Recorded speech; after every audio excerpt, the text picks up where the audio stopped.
Hello Real Pros! Welcome back to my YouTube channel and this is the season 2 of your Real Pro vlog. So I've been MIA for a while or missing in action. I did some social media detox, I went on holidays, and then Christmas season did happen, and then I got sick and everyone got sick. Now the entire Philippines got sick and then eventually recovered. So for today's vlog, we'll be looking at some of my social media messages, some of the inquiries, and some of the concerns of the people for you to be able to understand or have an overview of the market sentiments of real estate buyers. So whether they are panicking, whether they need help, whether they are interested to buy. So in this vlog, we are entering the third year of pandemic and let's look at the reactions of my social media followers.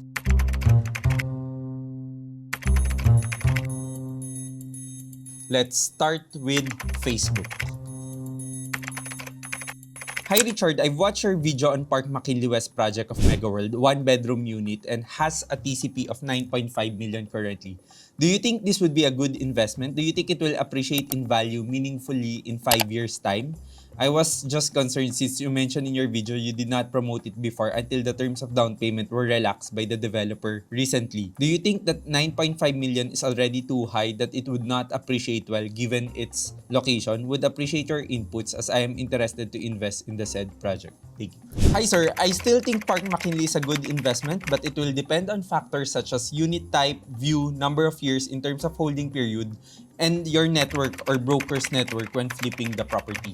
So when you're asking me whether it's a good property to flip or not, there is really no standard answer, especially if the property is not on the pre-launch stage or it was launched many years ago. So we are looking at many factors here, especially like what was the acquisition price of yung mga naunang buyers versus your acquisition price. But what are the payment terms nung buyers during the pre-launch versus your payment terms? How long do you want to hold the property? Who is your network or your broker's network? And all those different factors. Okay, next. Hi Richard, I watch your videos and I'm just reaching out for help. May I ask lang if what you think about Aston Residences with 5.9 million TCP? Good investment pa ba siya or hindi? Also, is it good for flipping or rent? I hope you can help. Thank you. So, for me to be able to answer whether it's a good property for flipping or rent, we have to run some numbers. Since Aston Residences is in Pasay, so I searched here condominiums for rent in Pasay for me to be able to get the average lease rate. I assume this is a 2-bedroom property. So an average rent for a DMCI 2-bedroom property in Pasay is around 35,000 pesos as per the market listings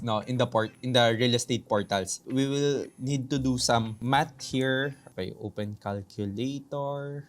It's going to be 35,000 times 12 divided by 5.9 million, which is the TCP.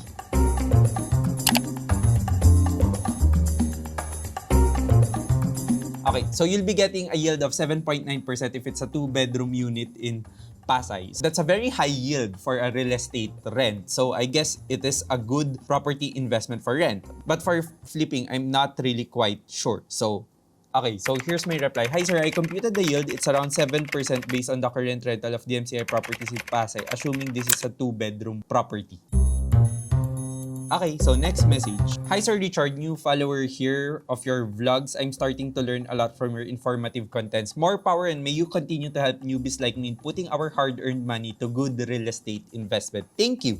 So I understand that you have a brokerage firm. Curious lang, if you want to invest on condo, is there a fee to engage your services? So there is no fee when engaging our brokerage services. The reason behind this is dual agency is illegal. It means that we cannot take money from both the seller and the buyer because nagkakaroon siya ng conflict of interest. So if you're working for the seller and the seller is engaging your services, then it means the seller is the one to pay your commission, and not the buyer. So there are no additional fees for the buyers. So if you have agents who's charging you both the seller and the buyer, so as per the agency law, commission would be forfeited. So in this case, for our brokerage, we are only allowed to get commission from the seller. This may be secondary sellers or even the developer. But of course, we have portfolio management services. So yun yung nagkakaroon ng additional if you want us to do consultancy for your real estate portfolios. Okay, on Instagram messages.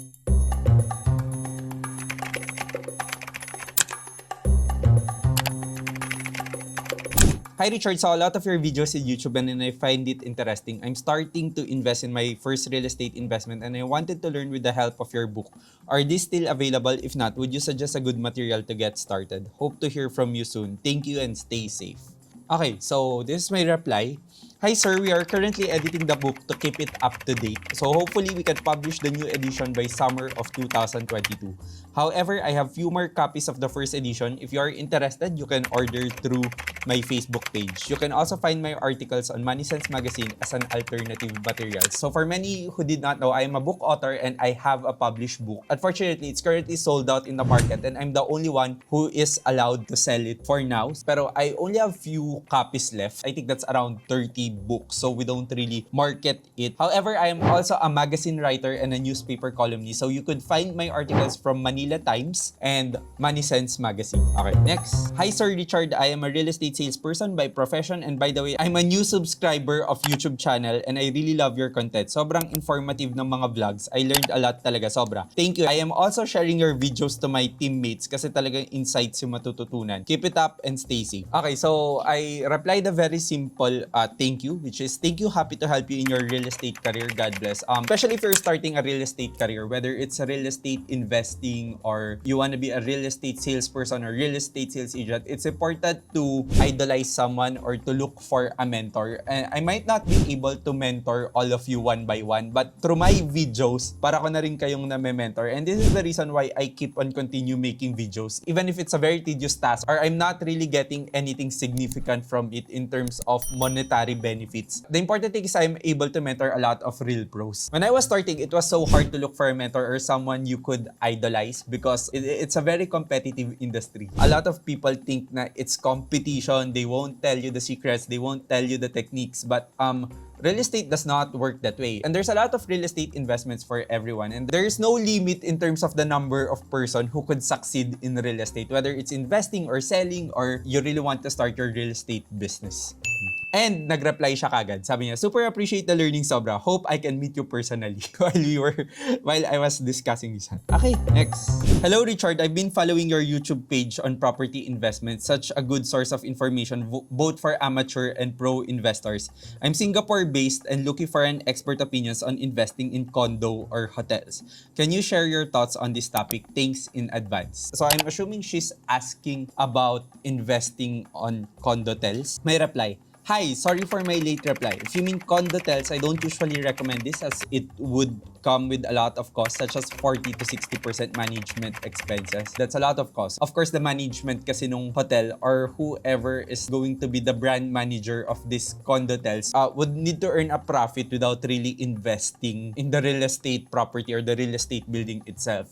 Usually, 40% would be for the operational cost and 20 to 30% would be for the profit of the management body of these condotels. Because of this, it will lower your yield. Also, after 20 to 25 years, the hotel management would not renew their contract. There are horror stories wherein the building is left unlivable, no? Or not in the very good condition because they're not managing it anymore. Also, when you invest in condotels, unlike in condominiums, no, that there is more value as time goes by. Once you resell your condotel unit, depending on how long, it might depreciate in value because lesser yung number of years wherein the second buyer could make a profit. So that's for our Instagram social media comments. Okay, on YouTube, medyo madami to. And sorry. 2 months ako MIA. 2 months ko hindi na-reply yung comments. But I read your comments even if I don't reply. Okay, let's look at this comment. No, this is from my market review last June. Sorry, you got the whole thing wrong. Although your information is very accurate, the one thing that you are not allowing for is the pandemic. It's not the only thing to account for.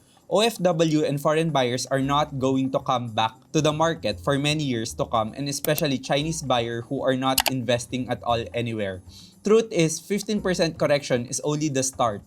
Expect 25% to 35% in 2022 and possibly even more depending on areas. So the Real Pro platform is a community for real estate investor. It means I am not the only expert here because we all have our different experiences, we all have our different gains, we all experience different losses. No? The thing is, when I'm giving out information, it's based on two things. One are facts based on the historical performance of the property and rather not the future projections of the property. Second is based on my expertise as someone who works in real estate and finance, and one of the few who has an educational background in real estate and investment finance. But then all opinions are valid. At the end of the day, we don't know the trajectory of this property, but it's important to have calculated theories when giving your opinion. No? However, valuation is actually personal. No? So it means that valuating properties are not always accurate. It depends on the assumptions and opinions of the valuator, now, based on his professional experience or professional qualifications. Hi Nick, I discussed about the historical performance of the property and gave my prediction based on economic performance. Despite the country having a bad response to COVID-19, capital markets are actually doing well. The truth is, our property sales increased by 350% during the pandemic, and while I agree we lost the Chinese buyers, we gained a lot of new investors from the local market. And the goal between the producers and the consumers is to have an equilibrium. It means there's an equal amount of buyer and seller, or at least near. No, this is for us to be able to avoid the bubble. So in this case, the producers, which happens to be your developers, they made it affordable to the consumers, which are your real estate investors, without really lowering the price. No, for them to be able to sustain the market. They did a lot of promotion. Not only they did lower the terms, but a lot of people did up payment instead of down payment. Let's say, for example, if the property was around 6 million pesos, the developer would actually shoulder the 500,000 of that 6 million pesos. So you don't really have to pay the 500,000 pesos. You only have to pay around 5.5 million pesos. But your total contracted price is still 6 million pesos. This is just some of the things they did for them not to lower the price of the property. And if you look at the market projections for 2022, as per JLL or Colliers or any other real estate consultancy company, they would all tell you that 2022 is the bounce back year for real estate properties. And if you watch my 2022 economic outlook vlog, you would know that 2022 is the bounce back year for real estate properties. So it will not increase the correctional price, or it will not continue to decrease in terms of market vacancy, but rather to slow down the fall in real estate prices and eventually start recovery to a better real estate economy.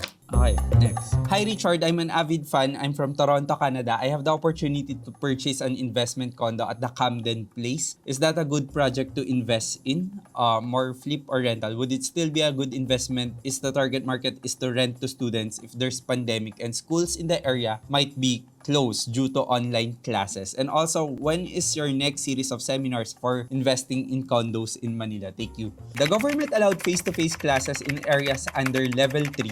As per typing this, we are currently on alert level 2. The students are expected to gradually go back to campus next school year, and for sure, we will see more normalcy in the next couple of years as we are starting to learn how to live with COVID. If you got a Camden at a good price, assuming it's a Pasalo property, then yes, it's a good investment. So it's not only getting Camden at a good price, but also you have to remember that the inventory in Camden is always sold out. Once in a while, nagkakaroon ng reopening, but most of the time, it is sold out. So I think this is a good opportunity to grab. Okay, last one. Hi sir, I am a newbie when it comes to real estate. As a layperson, how can I know the market price of the property? I don't want to be dependent on my agent and I want to be hands-on with my property. When will I know if the time is right to flip the property? Hello, it would depend on how much you want to earn from the property. If you're happy with the gains after transfer charges, then that's the right time to sell your property. Again, when flipping properties anywhere between 1 million to 2 million pesos net profit within 2 years, it's a good amount of earning already. And you would know when it's the right time to flip your property when there is a market who is willing to buy the property in an arm's length transaction. Okay, and that's all the time we have for now. But look at these comments. Ang dami yung comments. Thank you, Real Pros, for supporting me even if I took a rest for 2 months. No, but I hope you continue to support me this season 2 so I can continue to make vlogs. I promise to read and reply as much as I could. But for now, this is our vlog for today kasi baka mahaba na to. So thank you very much for watching. Don't forget to like, comment, subscribe, and follow me on my social media accounts. Again, this is Richard C, your real property expert, and this is your Real Pro Season 2.